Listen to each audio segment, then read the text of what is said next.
The cremation was quiet. Just me, the pale heat of a San Francisco morning, and a metal urn that didn't feel like it could possibly contain the man who once loomed in every corner of my childhood. I didn't cry. I didn't feel like crying.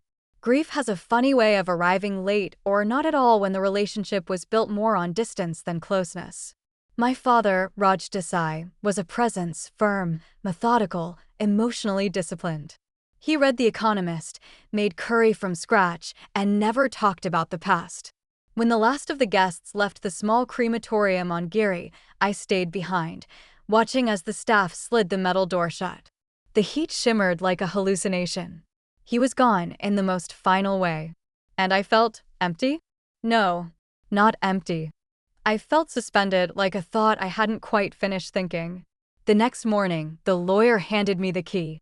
A small, weighty thing taped to the back of a letter. One line, typed neatly on the page. Box 217, Golden and Bay Safety Deposit, to be opened only after cremation. No signature.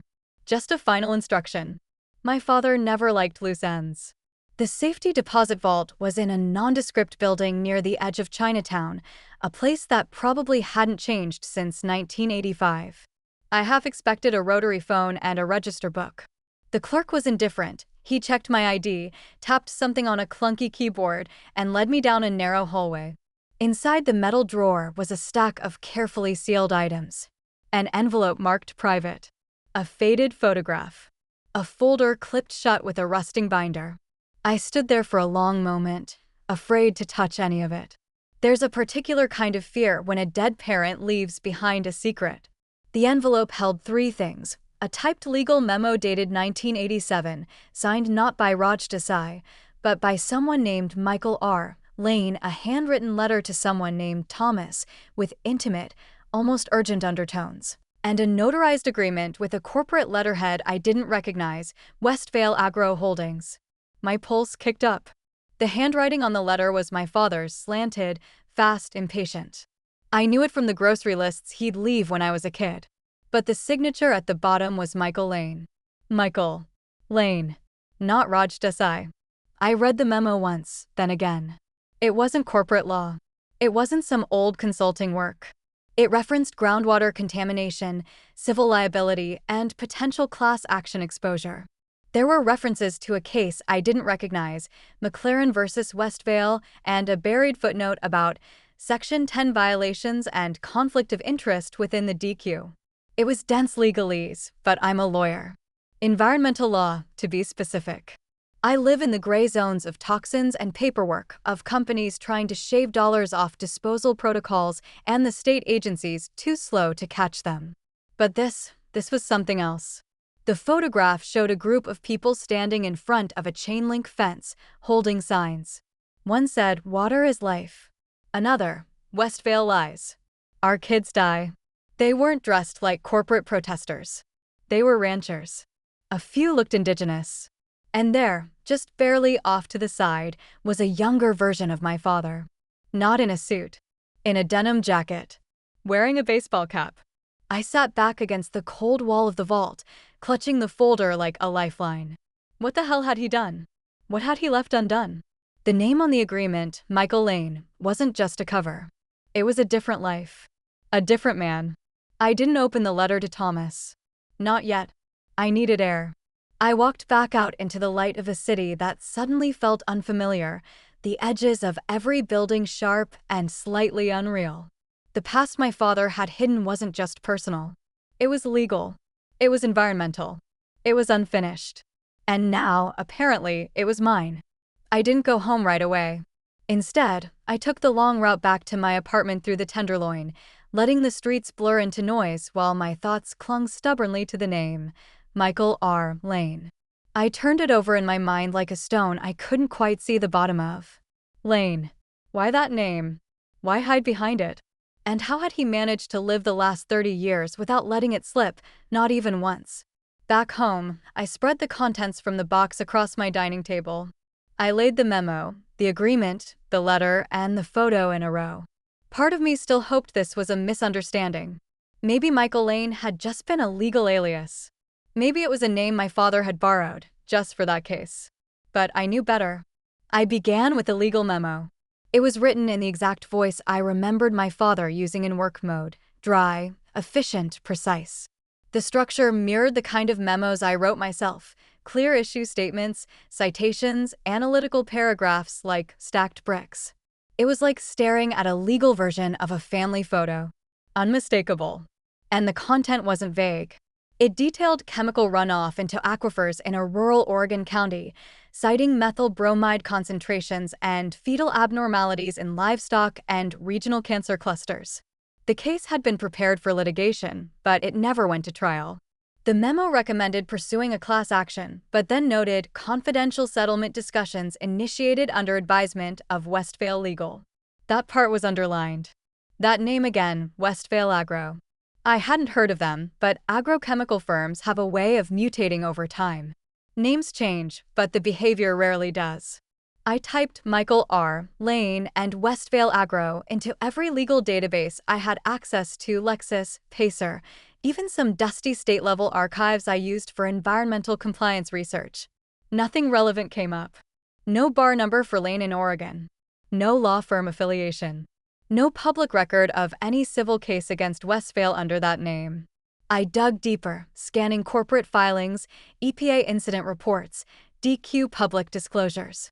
And there it was, buried in a 1988 Oregon Department of Environmental Quality Enforcement document: joint response submitted by Westvale Agro legal counsel and a private consultant, Michael Lane, regarding aquifer readings in Jefferson County. A private consultant.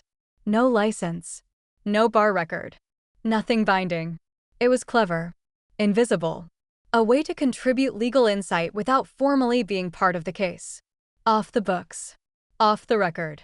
Out of reach. Which meant my father had gone underground, in a sense. Operated behind a veil.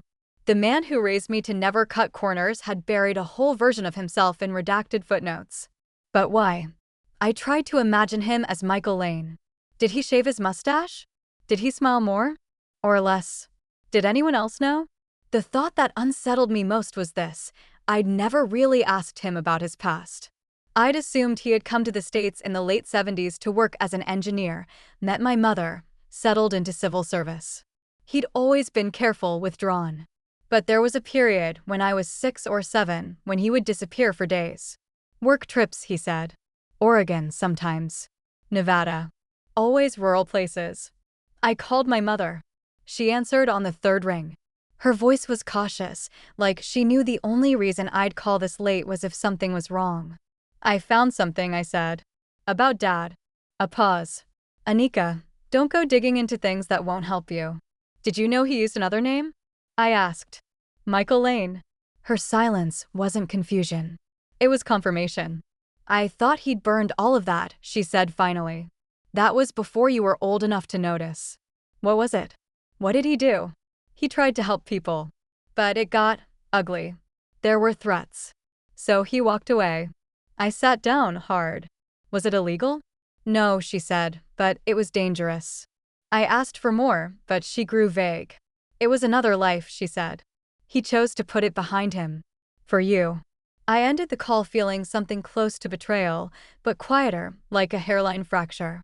That night, I couldn't sleep. I kept hearing her words. He tried to help people. Not the version of my father I'd known. Not the man who always insisted I pick stability over idealism. The man who called my pro bono work naive. I opened the letter to Thomas. It was personal, yes, but not romantic. It read like a confession to an old friend, someone who had been part of the protest in that photo. My father, or Lane, wrote about failing to stop the company's lawyers from isolating and intimidating the plaintiffs. He referenced a tribal elder who had refused a payout. They were brave, he wrote, but I wasn't. The last line stuck with me. If this ever surfaces again, maybe someone smarter, braver, and more patient than me will do it right. I folded the letter back into its envelope and stared at my own reflection in the window. Not smarter. Not braver. But patient? Yes. I'd spent my career building cases that took months to mature, sometimes years. Quiet, detailed work. Watching companies flinch under the weight of their own paperwork.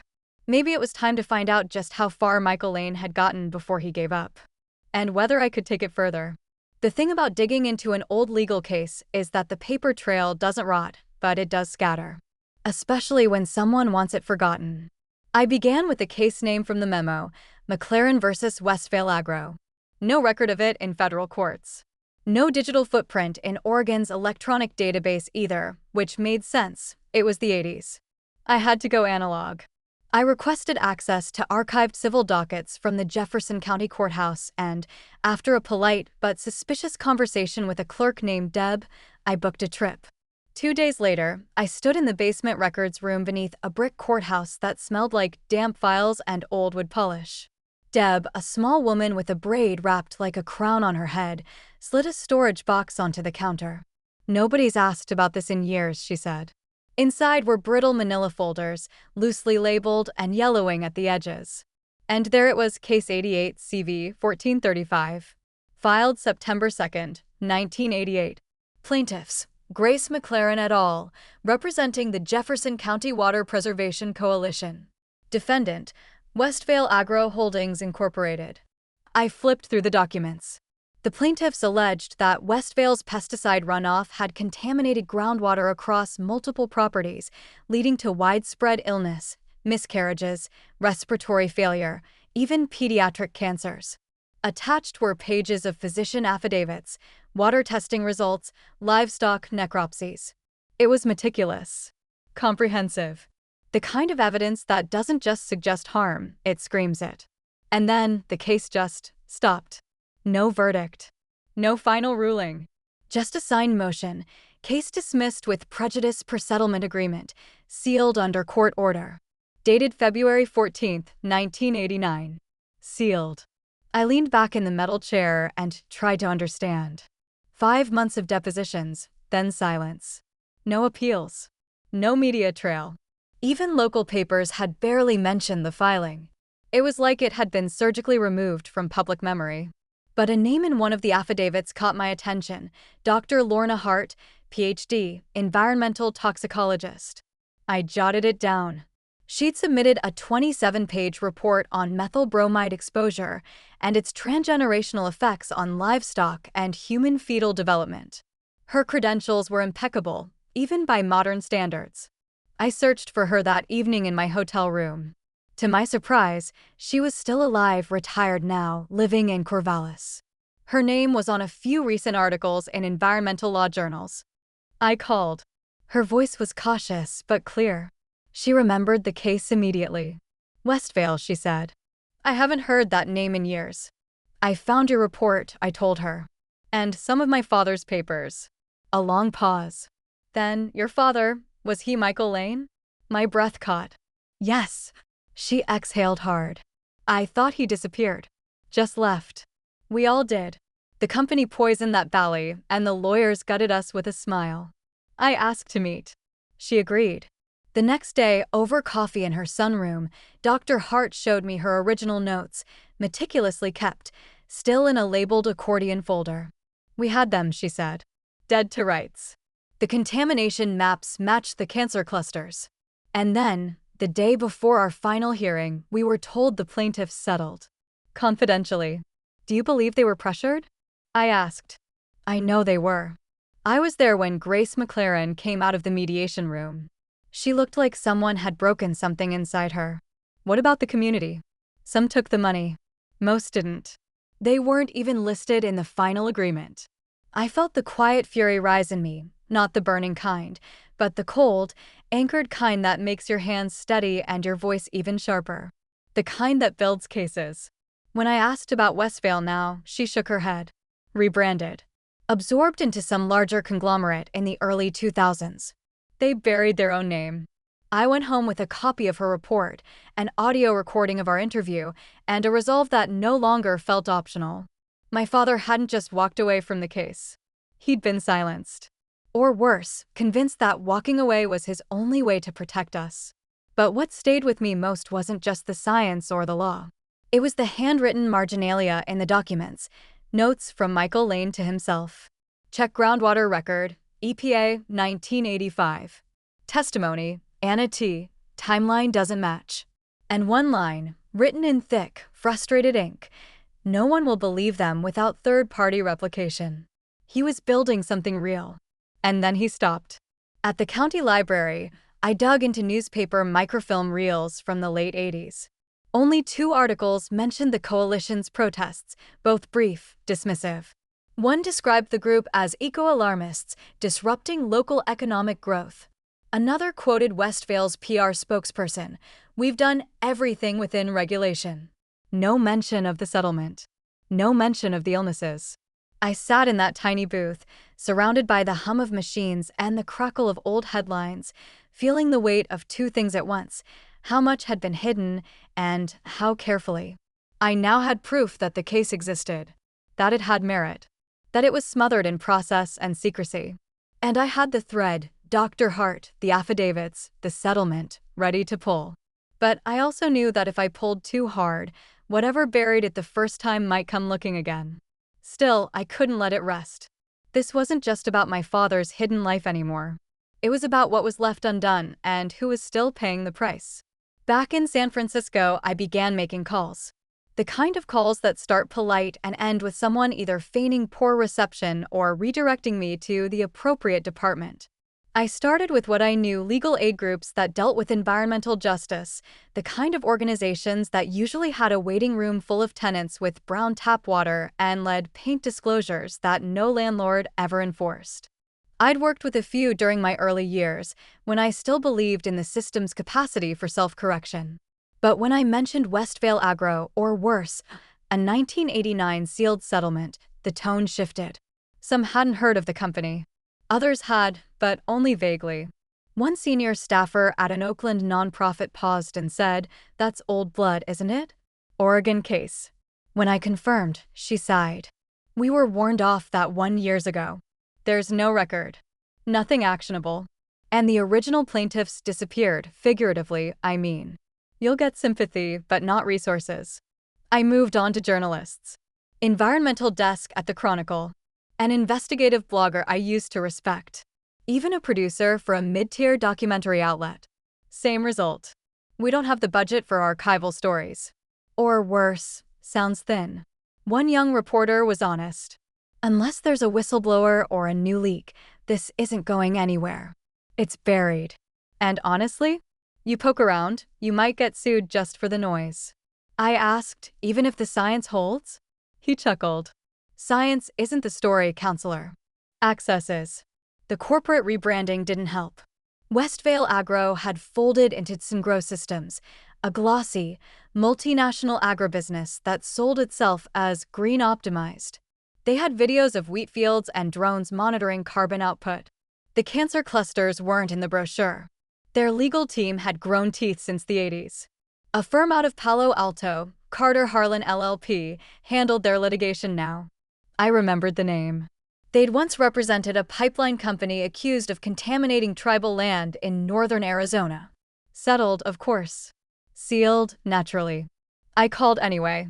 Not the firm, Syngro directly.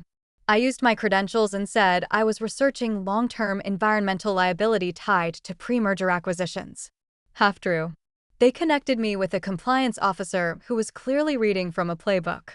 He said the company takes environmental stewardship seriously and fully complies with all state and federal regulations. I asked about Westvale Agro. "I'm not personally familiar with that subsidiary," he said. "Even if it's tied to ongoing liability?" He paused. "That would be handled by our Legacy Risk Management Division. If you're representing a party, you'll need to send a formal inquiry through counsel." It was a polite wall, too smooth to climb over. For a moment, I felt small. Smaller than I had in years. Smaller than when I was an intern misfiling motions in the basement of a legal aid center, wondering if I'd ever argue a case that mattered. I looked at my wall, now covered in pinned notes, copies of Dr. Hart's report, my father's memo, timelines and water testing results, and a list of names from the original affidavits. Most of them were either deceased or unreachable. A few I couldn't find at all. I hadn't even started building a formal complaint, and already the exits were closing. I needed leverage. Something no NDA or sealed agreement could bury. So I pivoted. Instead of chasing the company or the law firms, I focused on the public record. I filed FOIA requests with the Oregon DQ and the EPA for all inspection reports tied to Jefferson County between 1985 and 1995. I requested water test logs, inspection outcomes, violation notices, even emails, if they still existed. Most of it would be redacted. Some might never arrive. But I had time. While I waited, I filed a request with the Jefferson County Clerk to unseal the 1989 settlement. Not because I thought it would work. Sealed settlements tied to private mediation were notoriously hard to pry open, but because the act of filing would register interest. Sometimes, that was enough to rattle someone. The petition was denied within 10 days. Lack of standing, they said. Expected. Still, the denial itself was useful. It told me the record existed, that it was still protected, which meant someone was still protecting it. I wrote to Dr. Hart again, this time asking for permission to cite her report under my name. She agreed, with caveats. Be precise, she warned. They'll look for any way to discredit it. Or you. I added her report to a draft timeline of the case. A working document. Nothing official yet. But it was starting to look like a case brief. A messy, fragmented, 25-year-old case brief. No one wanted to hear it. No one wanted to touch it. But I wasn't done talking. I returned to Oregon quietly, like a lawyer sneaking up on a truth everyone had agreed to forget. The road to Jefferson County was two-lane and hemmed in by dry hills that seemed to exhale dust with every passing car. The town I remembered from my father's old highway postcards, Madras, looked smaller than I expected. Half of Main Street was boarded up. The other half looked like it was just pretending not to be. A post office, a diner with a hand-lettered open sign, and a county library that had clearly stopped receiving state funds sometime during the Bush administration.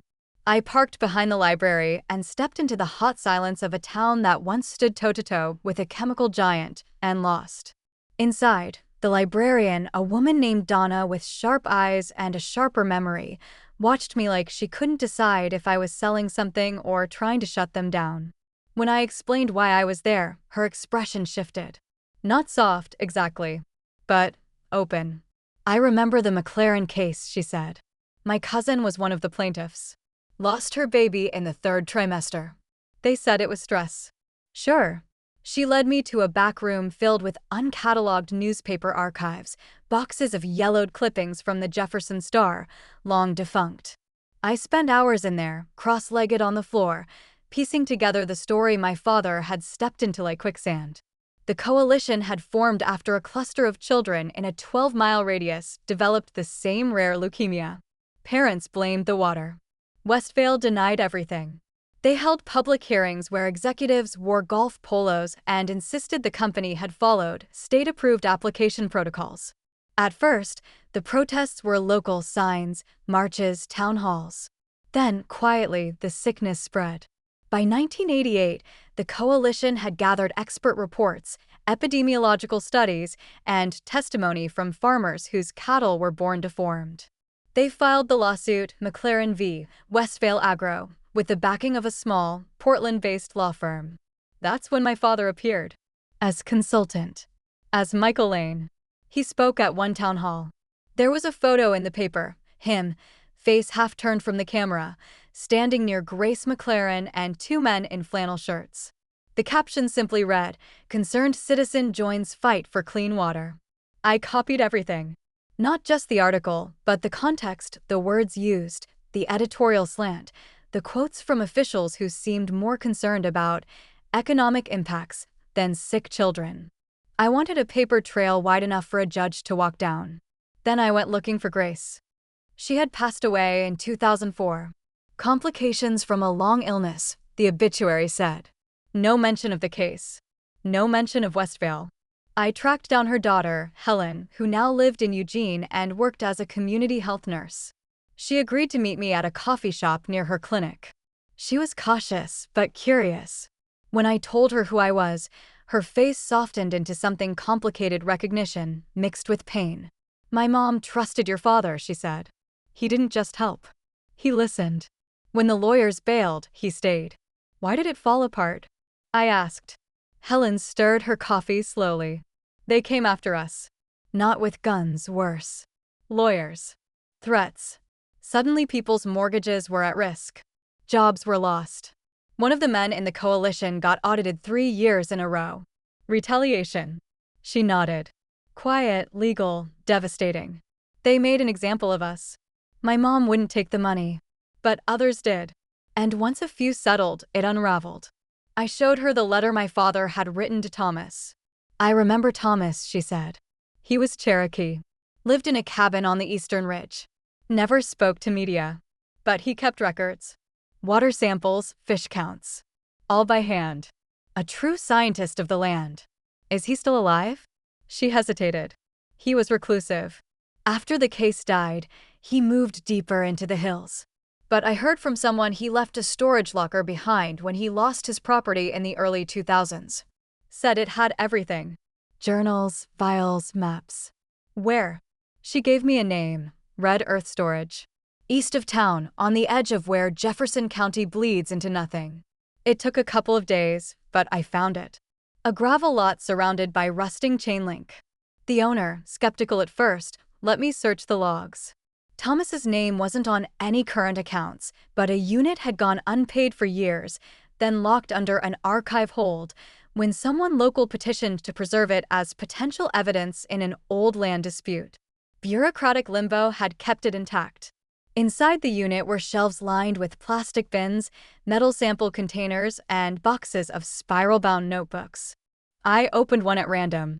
It contained hand-drawn maps of the river's path over 3 decades. Arsenic levels. Notes on local wildlife disappearance. All in tiny, meticulous handwriting. In the far corner sat a sealed crate labeled, Water Samples, 1985 to 89. Do not disturb. I took hundreds of photos, copied records, cataloged everything. Carefully. Quietly. That night, back at the motel, I spread the images across my laptop. The samples were likely degraded, but the records weren't. Thomas had done what no lab would. He had tracked the poisoning of his home in excruciating, undeniable detail. This was the kind of evidence that reopened cases. Maybe not by itself, but paired with Dr. Hart's report and the original legal memo, it could form the backbone of a new argument. One based not just in ethics, but in procedure. The next morning, I mailed copies of Thomas's maps and logs to 3 different locations, 2 friends I trusted, 1 private mailbox I rented under a different name. Insurance. I wasn't paranoid, but I wasn't stupid either. On the drive back to Portland, I replayed the last few days in my head. I hadn't filed a motion. I hadn't spoken in court. But it felt like momentum. Not fast, not flashy, just a slow accumulation of weight. Something was forming. The beginning of a case that no one thought could rise again. The ghost of my father's unfinished fight was no longer just memory. It was paper, data, names, dates. And it had my name on it now. I first saw Victor Harlan in a keynote livestream from an AG Tech conference in Santa Clara. He wore a custom-cut navy suit and a smile that didn't quite reach his eyes. He spoke in smooth, practiced rhythms about climate-smart agriculture and regenerative food futures, never once mentioning that his company's wealth had been fertilized with silence, intimidation, and chemical runoff. Syngro Systems had absorbed Westvale Agro like a python swallowing a carcass. What remained was a rebranded juggernaut with global reach, vertical integration, and an entire department dedicated to ESG compliance, on paper anyway. The truth lay buried under NDAs and settlements, wrapped in PR gloss. I filed a formal request through my firm to open a dialogue with Syngro's legal division about potential environmental liabilities inherited through acquisition. It was intentionally vague, enough to get a meeting without waving a red flag. They bit. The meeting was scheduled at their San Jose campus, modern glass, water-efficient landscaping, solar panels glittering on the roof. I was greeted by an assistant with a serene tone and dead eyes, then escorted through a maze of brushed steel and biometric security. Victor didn't shake my hand when I entered. He glanced up from his phone and smiled like he already knew he'd won. "Ms. Desai," he said, his voice smooth, rehearsed. "Pleasure. I hear you have questions about a very old chapter." I sat, unbothered. I prefer to think of it as unfinished business. He chuckled, like we were colleagues catching up over drinks. "We've looked into the files. Westvale was acquired under a clean liability transfer. Everything prior to 1993 was extinguished legally and otherwise. Extinguished, I repeated. Interesting word choice. Victor leaned back in his chair. I understand the impulse to resurrect lost causes. But there's nothing here. The plaintiffs settled. The records are sealed. The water is clean now. This is a different company. I pulled a printed map from my briefcase and slid it across the table. Thomas's data, overlaid with modern groundwater readings. Still contaminated, just downstream now. Different name. Same poison, I said. Victor didn't even look. Let me be clear. Any public insinuation that Sengro is responsible for historical damage will be met with immediate legal recourse. We're talking injunctions, defamation suits, sanctions if it gets to court. His voice remained calm. But there was something else underneath irritation. The kind that comes when a carefully maintained wall gets a crack. I haven't filed anything yet, I said. But I will. The documents I've collected show procedural misconduct in the original settlement. If that's proven, the seal can be challenged. He tapped a manicured finger on the armrest. And you think a 25-year-old environmental complaint is going to hold up in front of a judge? Good luck finding standing, let alone jurisdiction. I leaned in slightly. I don't need to win in court. I need discovery. I need one judge to let the records breathe. Once that happens, your shareholders will do the rest. Victor's smile faded for half a breath. Then it returned, wider, colder. I know who your father was, he said, dropping the charm. Michael Lane. He didn't understand what he was walking into either. And in the end, he had the good sense to walk away. There it was. Not a threat, an invocation. A reminder. He knew. He knew the story I was chasing, and he believed it was his now. Bought and buried. I'm not my father, I said. Pity, he replied. He knew when to quit. I left the meeting with nothing tangible. No records. No cooperation. Just confirmation of what I'd already suspected. Victor knew the past wasn't dead. He was guarding it. But the smugness in his tone gave me something better than access. It gave me motive. Because men like Victor only smirk when they're convinced the system will protect them. And that arrogance, slick, lazy, entitled, is the first weakness I look for. He wasn't afraid of lawsuits. He was afraid of exposure. So I'd give him both. Building a case like this wasn't about finding a smoking gun. It was about building a fire out of kindling, slow, deliberate, persistent. The kind of legal work no one notices until it starts to smoke. I began by formalizing my evidence. Dr. Hart's toxicology report was solid, but I needed contemporary support. Data degrades. Witnesses age. Memories blur. I needed someone current. Someone credible. Someone who hadn't spent the last 3 decades being ignored. I found her in Seattle. Dr. Mina Arakilian, Associate Professor of Environmental Epidemiology, had co-authored a paper last year on rural cancer clusters and agricultural runoff. She was younger than I expected, blunt, and unimpressed by corporate rebranding. She read Hart's report and Thomas's data while I sat across from her in her cluttered campus office. When she looked up, she said, "They knew. You can tell. They covered it well, but it's all there. Could you replicate it?" I asked. Even partially? She smiled. I already have. Not that specific area, but close. Eastern Oregon. Same chemicals. Same outcomes. She agreed to assist pro bono, provided I allowed peer review and shared findings with affected communities. It wasn't just legal for her. It was ethical. With her help, we ran statistical models and reviewed area land use changes. The contamination pattern didn't stop in 1989. It moved downstream into poorer parcels, native land, and eventually into privately owned conservation tracts where no one monitored the wells. Sengro hadn't fixed anything. They'd moved the damage and rebranded the labels. Armed with this, I returned to my draft brief. I restructured it, not as a retroactive tort, but as a motion to unseal the original settlement on grounds of procedural irregularity and to request a public health review based on newly discovered data. That was the key. I wasn't accusing Sengro yet. I was asking the court to evaluate whether something had been improperly buried. Judges respond to that. They don't like being lied to even decades ago. Next, I built a timeline matrix, old affidavits on one side, current illness reports on the other. The pattern wasn't exact, but it was consistent. Nitrate poisoning, autoimmune conditions, pediatric cancer rates 40% higher than the state average in 4 zip codes that had all once drawn water from the same watershed. Then came the hardest part: finding plaintiffs. The original coalition had fractured. Some members had passed away. Others had signed silence clauses.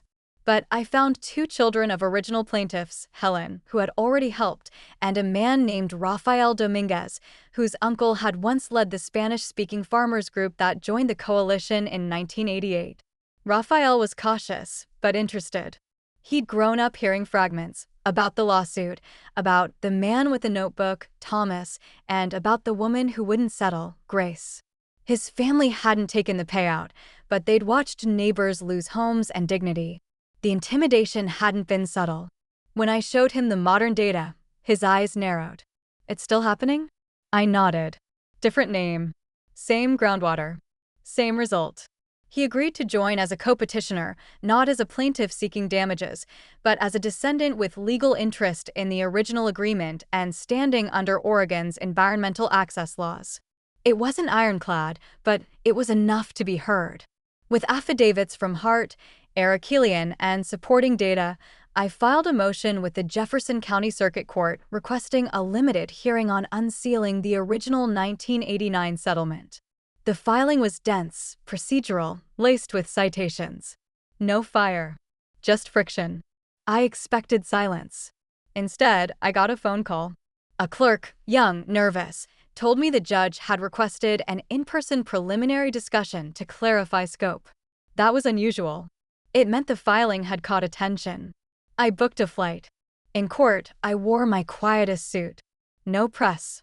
No spectacle. Just me, the judge, and a representative from Tsinggro's legal team, a woman named Dana Wells, clean and confident, but not prepared.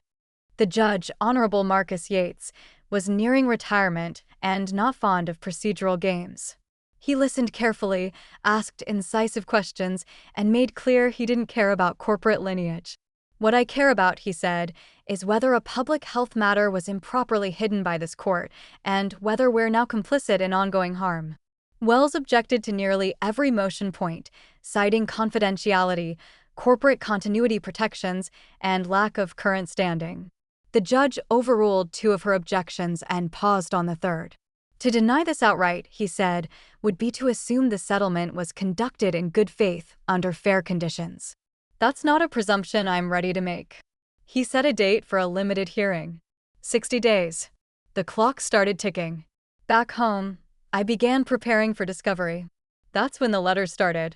Anonymous. Typed. Phrases like professional suicide, career-ending stunt, and your father knew better. I kept them all in a folder marked noise. I wasn't rattled. I was reminded. Every time I looked at Victor Harlan's smug grin in press photos, smiling beside senators and soil sustainability think tanks, I felt the shape of the case forming like a jaw clenching shut. They thought the past was buried. They didn't count on someone unearthing it with surgical precision. My father had started this case with a belief in justice. He'd walked away, maybe to protect me, maybe to protect himself. But he'd left a trail. Notes, names, numbers. The things arrogant men forget to erase. And I, his daughter, the one he taught to be exact, to be patient, to read everything twice, was not going to let it die quietly. The case was no longer a whisper in the walls. It was a door creaking open. The first break didn't come in court. It came in a small envelope, folded and anonymous, slid under my office door on a Tuesday morning. Inside was a single page from a fax transmission, dated February 1989, from Westvale's in-house counsel to an unnamed third party. The sender's number matched a line associated with Carter Harlan LLP at the time. The message was short, but potent. All non-conforming affidavits flagged. Prioritize financial settlements for those named in redacted Addendum C, Grace M. Remains a liability. Recommend indirect pressure through local zoning enforcement. There was no signature, but the implications were plain. I scanned the page, then held it like something radioactive. It wasn't hard evidence, Not without verification, but it was a signal flare. A hint that the original settlement may have involved coercion beyond legal norms. Enough to sow reasonable doubt. Enough to force a question. I brought it to Judge Yates in a sealed supplement, requesting in-camera review. His clerk accepted it without expression. 3 days later, I got his decision. Petitioner has demonstrated credible indication that the original settlement may have been reached under conditions prejudicial to public interest. Limited unsealing of non-financial terms is hereby authorized. Hearing to proceed. Just like that, the ground shifted. It was limited, yes, but a crack had formed. The confidentiality seal, sacrosanct for over 30 years, was no longer airtight. Sungro responded with immediate panic. Their lawyers filed a motion to stay the order, arguing irreparable reputational harm. It was a thin play, more delay than defense.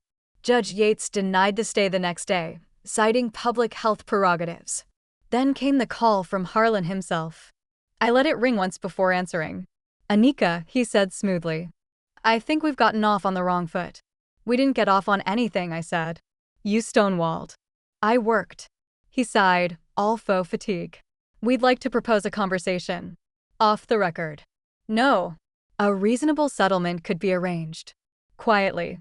For your clients, your time, even your research. There's no need for this to get unmanageable." I let the silence stretch long enough for him to realize I wasn't going to interrupt it.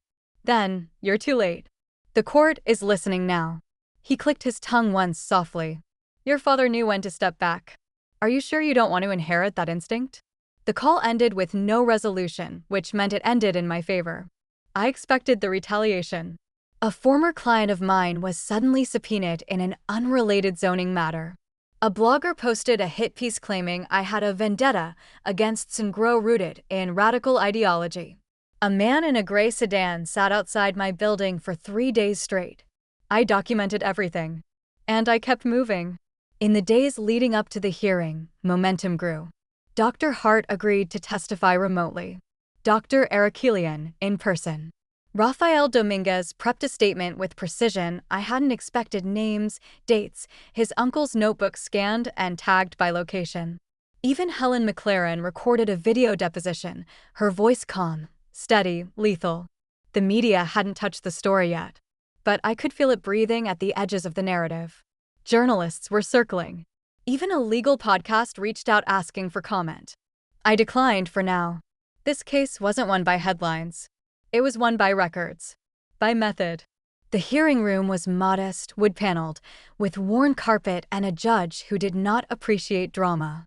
Sungro brought 4 attorneys. I brought the truth, measured in charts and affidavits, and the rusted voice of a community that had waited 3 decades to speak again. Wells, their counsel, tried to reframe the entire issue as a procedural overreach. But the judge wasn't buying it. Dr. Arakelian's testimony cut through their narrative like a scalpel. She spoke of water tables and longitudinal studies, of pesticides that migrated farther and lasted longer than even their creators admitted. She explained the health impacts in calm, unsparing terms. Then I introduced the facts fragment, not as evidence of guilt, but as evidence of irregularity. Wells objected, of course. Hearsay. Unauthenticated. But Judge Yates allowed it for context, noting its historical relevance. When I closed, I did so without emotion. "Your Honor," I said, "this isn't about blame." "Not yet. It's about whether the people affected by that contamination were ever allowed to speak freely. The evidence suggests they weren't. And justice, true justice, can't exist in sealed silence." He didn't rule that day. He said he'd take the matter under advisement. But I walked out of that courtroom lighter than I had in weeks. Not because we'd won, but because, for the first time, they hadn't. The formal hearing took place 2 weeks later. This time, the room was full. Not packed, but not empty either. A quiet gathering of former coalition members, environmental students from a local college, a reporter from a small regional paper, and a few people I didn't recognize who sat too still and took too many notes. Sungro had sent their polished legal team again, 3 partners and an associate who looked like she'd been pulled from Manda and thrown into the deep end. I was alone at my table, just as I'd planned. Judge Yates entered without ceremony. He wore the weariness of someone who had seen too many manufactured delays and not enough truth. He nodded to both sides and motioned for us to begin. Sungro went first. They framed the case, again, as historical, settled, irrelevant. Wells argued that unsealing the original terms would set a dangerous precedent, undermining decades of contractual certainty and corporate trust in the mediation process. Her tone was courteous, but laced with threat. The agreement, she said, was reached legally in good faith, with full consent of the parties. It is not the court's role to reopen wounds long since closed. Yates asked one question: were any of the parties pressured to settle under conditions not disclosed to the court? Wells blinked, then recited, "There is no evidence to suggest that." But her voice faltered for just a breath. My turn. I stood, paper in hand, but I didn't read. I didn't need to. This isn't about rewriting history, I said. It's about clarifying it. The agreement was sealed under the assumption that all parties were equal, informed, and protected. That assumption no longer holds. I presented Hart's and Arakelian's data, side by side. The continuity of harm. The replication of chemical signatures. The maps, the dates, the correlation of health impacts. I walked the court through affidavits, one by one, names of people who had lost children, land, breath. People whose voices had been edited out of a settlement shaped behind closed doors. Then I showed them the facts fragment again. This time, in full context, followed by Thomas's field notes documenting early zoning disputes and selective audits. The pattern was unmistakable. Coercion doesn't always look like threats. Sometimes it looks like code enforcement. Like silence bought through fatigue. Wells objected at several points: hearsay, irrelevance, prejudice. Judge Yates overruled most, sustained one, and made a note every time. Then I called Raphael. He wasn't dramatic. He wasn't polished. He simply read his statement: how his family had been told to stop speaking, how his uncle's farm was fined for improper fencing 3 weeks after testifying, how neighbors vanished from the lawsuit and stopped returning phone calls. "You call that a clean settlement?" he asked. "We call it a shutdown." After he sat down, the courtroom was silent. Wells requested a recess. Yates granted 20 minutes. I stepped outside and breathed in the dry Oregon air, taut with something close to justice, but not quite. Not yet. When we reconvened, Judge Yates didn't waste time. In reviewing the petitioner's evidence and respondents' objections, the court finds credible reason to believe that the original settlement may have been reached under materially compromised conditions. Further, the ongoing environmental impact and public health data presented cannot be dismissed as speculative. He turned to Tsungro's table. Accordingly, I hereby order the unsealing of non-financial terms of the 1989 agreement and the release of all non-privileged communications between Westvale Agro and legal representatives relevant to the case McLaren v. Westvale. Wells stood. "Your Honor, we intend to appeal." He held up a hand. "You may do so, but this order stands unless overturned." A ripple moved through the room, not noise, but a shift. The kind of collective exhale that comes after holding your breath for 30 years. Tsungro's attorneys began packing up before the ruling was even signed. I stayed. Judge Yates turned to me as the clerk began collecting papers. "Ms. Desai," he said, "you've built a foundation. What you do with it next is up to you. But this court has done its part. The rest is yours."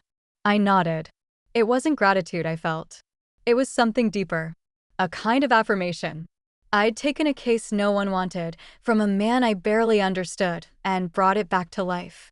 Not through outrage. Not through vengeance. Through process. Through record. Through law.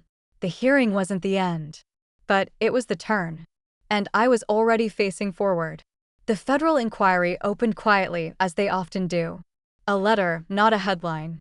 EPA Region 10 confirmed a preliminary review of historical contamination data in Jefferson County, citing newly uncovered archival records and public health indicators. It wasn't fireworks. It wasn't a movie ending. It was a memo stamped and filed and moving, slowly, through the gears of accountability.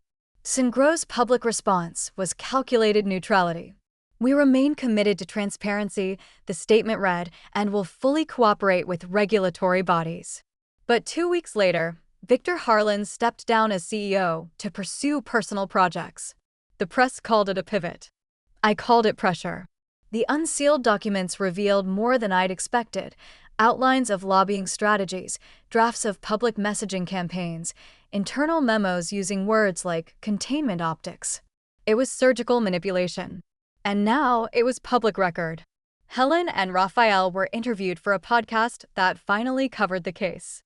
Dr. Eric Killian received funding for a study on longitudinal exposure impacts. Dr. Hart, quietly vindicated, sent me a handwritten note: "You brought the light back." Thank you. But the most unexpected moment came in the mail. No return address. Just a small package. Inside, a photo. The one from the protest, the one I'd found in the box. But this copy had something mine didn't: a message on the back. In my father's hand. "For Anika, if she ever goes looking, you'll know what to do." I didn't cry. Not right away. But I sat on the floor of my apartment, holding the photo like it was warm, and whispered to a man I had only just begun to understand. "You were right to leave when you did. But I'm glad I stayed." 2 months later, I filed a petition to rename the contaminated reservoir east of town. It had been called Lake Westvale since 1991. My proposal: McLaren Lake. The county board voted unanimously. It won't clean the water. It won't bring anyone back. But it marks the story. It says, "We remember." I didn't return to Jefferson County for the ceremony. I watched the live stream from my office, earbuds in, coffee going cold. A small crowd had gathered by the lake's edge, Helen standing beside the new wooden sign, Raphael in a crisp shirt and borrowed tie. The lettering was simple: McLaren Lake. In honor of those who spoke when no one listened. The camera panned to the water, still, brown-green at the edges, rippling slightly under the wind. It wasn't clean yet, but it was no longer anonymous. Afterward, I turned off the stream and sat in silence. Not proud, not triumphant, just still. This wasn't a win in the way most people think of it. No one was marched off in cuffs. There were no checks, no televised apologies, no sweeping legislation. But the truth was now in the record. The people who'd been erased had a place to point to. And the company that had poisoned silence now carried a stain it couldn't wash away. The case spun off into other hands. Investigative teams. Policy analysts. Young lawyers inspired by headlines they never expected to see. I went back to my work. My actual work. Easements, groundwater permits, litigation over quiet pollution with unremarkable names. But something had changed. Clients treated me differently. Not with awe. Law isn't built for awe, but with a kind of wary respect. The kind you give someone who does the slow work that matters. Sometimes, after a long day, I'd pull out the photo from my father's box. His younger face half-shadowed, standing near a protest he never spoke of. We weren't the same, he and I. He'd chosen silence to protect something. I'd chosen to break it to honor what he started. There's a strange peace in that. Not resolution, but understanding.